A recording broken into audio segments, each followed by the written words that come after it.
ہم کریں گے ہر مظلوم کی حمایت۔ बिस्मिल्लाहिर्रहमानिर्रहीम। अस्सलाम वालेकुम। मैं हूं हुरैन फातिमा और आप देख रहे हैं हिमायती न्यूज HD चैनल। नजर डालते हैं आज की अहम खबरों पर।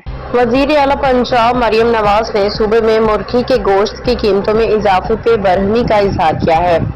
वजीर आला पंजाब मरियम नवाज की ज़र सदारत इजलास हुआ, जिसमें उन्हें सब्जियों, दालों, आटा और रोटी के नरखों पे ब्रीफिंग दी गई। वजीर आला ने पंजाब में चिकन के नर्ख बढ़ने पे बरहमी का इजहार किया। चिकन की कीमत कंट्रोल करने के लिए इकदाम की हिदायत की।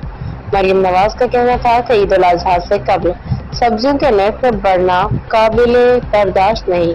ज़ख़ीरा अंदोज़ी करके सब्जियों के नर्ख बढ़ाने की हरगिज़ इजाज़त नहीं दी जाएगी।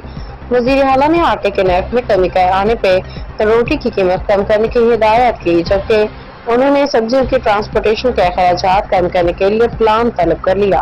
अब तक के लिए इतना ही। मज़ीद खबरों और अपडेट्स के लिए देखते रहें हिमायती न्यूज HD चैनल।